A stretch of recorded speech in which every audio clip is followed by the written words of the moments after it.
Meu nome é Lucas e essa é a apresentação do nosso analisador léxico, o trabalho 1 da disciplina de compiladores. Os membros da nossa equipe é Ebony Brandão Pereira e Lucas Afonso Pereira Chagas. Bem, o nosso analisador léxico ele é composto de 10 funções principais, e cada função desempenha um papel específico na leitura, análise e saída de tokens a partir de um fluxo de caracteres. As funções são projetadas para trabalhar em conjunto, permitindo que o analisador identifique diferentes tipos de lexemas, como identificadores, palavras reservadas, literais e operadores.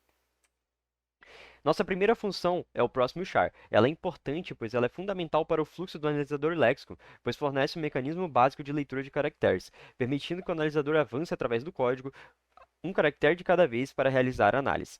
Ela lê o próximo caractere de entrada padrão, stdin, e o retorna. Se chegar no fim do arquivo, retorna o caractere null, o barra zero. A função gravaToken, ela recebe um par de token e o lexema, e ela é crucial para a saída do analisador léxico. Ela formaliza e registra os tokens e lexemas identificados, tornando-os prontos para serem processados pelas etapas subsequentes do compilador ou interpretador. A função AnaLex, ela retorna a nossa estrutura de dados, resultado léxico, a qual veremos mais sobre no futuro, e ela é uma função central do analisador léxico, pois ela coordena todas as funções auxiliares, para realizar a análise completa de um lexema. O resultado é encapsulado em uma struct que pode ser facilmente processada pelas etapas subsequentes do compilador ou interpretador.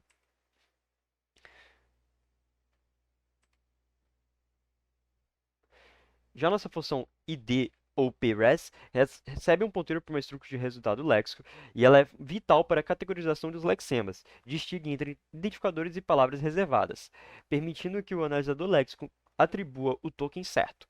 Ela é crucial para a semântica do código-fonte que está sendo analisado.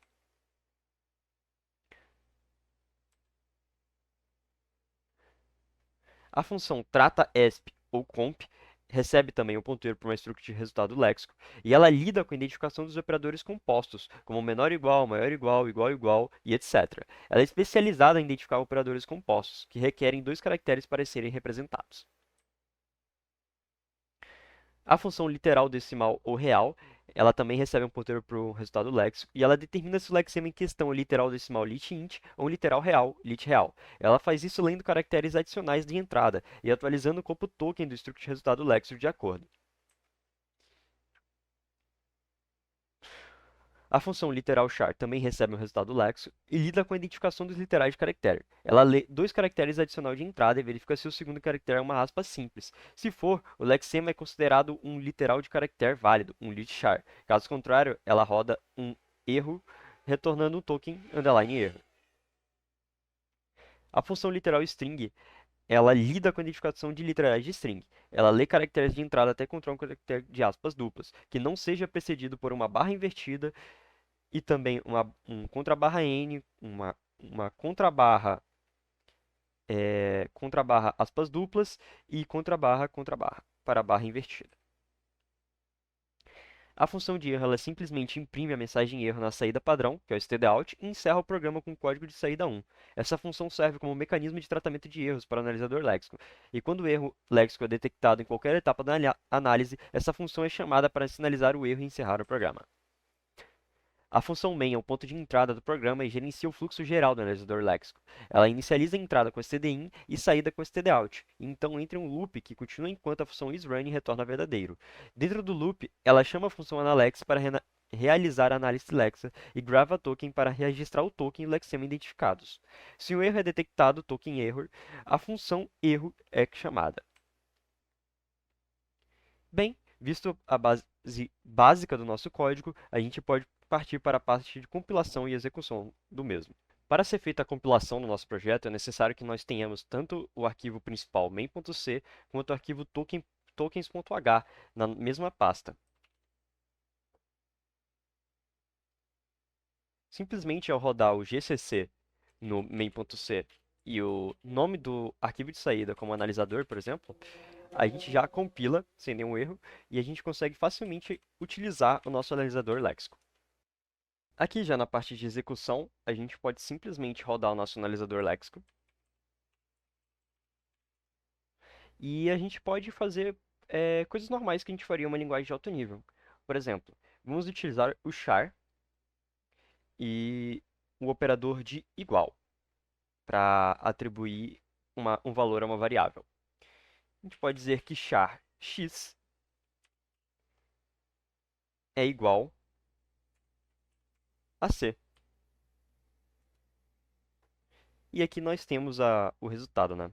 No caso, o nosso 280 que retorna um token de identificador, o 61 que retorna um operador de igual. No caso aqui, a gente tem o 285 que é para representar um literal de char. E nós conseguimos assim representar, né? E salvar isso aqui numa tabela de símbolos, toda a nossa análise léxica aqui dessa simples linha. Podemos fazer coisas mais complexas, como por exemplo, if x foi igual a c, then print igual a y. Atribuir valores de variáveis aqui também, né? Bem, no caso then, aqui a gente vê que é uma keyword, né, da nossa linguagem. O if também, 261. E o print, um token, né, um identifier. E bem, para caráter de demonstração, a gente pode também demonstrar aqui a gente criando um código e passando para o nosso analisador léxico. Como, por exemplo, a gente pode criar uma variável, x igual a c. Bem, um código simples, né? Então a gente pode simplesmente passar ele aqui para o nosso analisador léxico da seguinte forma. Analisador léxico, a gente pode chamar ele aqui. E passar nosso arquivo teste e mandar a saída para outro arquivo, como log.txt. Pronto. E aqui a gente tem toda a nossa análise léxica feita. E para caráter de demonstração, a gente também pode mostrar alguns erros comuns que podem acontecer durante o uso do analisador léxico e como a gente dá handle nesses erros, né? Bem, a gente pode chamar um analisador léxico aqui e passar, por exemplo, um número real que não existe. A gente pode inicializar um caractere e não terminar fechando ele utilizando aspas simples novamente. E a gente pode também chamar algum tipo de operador que não exista, né? Como 3 símbolos de exclamação, que não é um operador válido.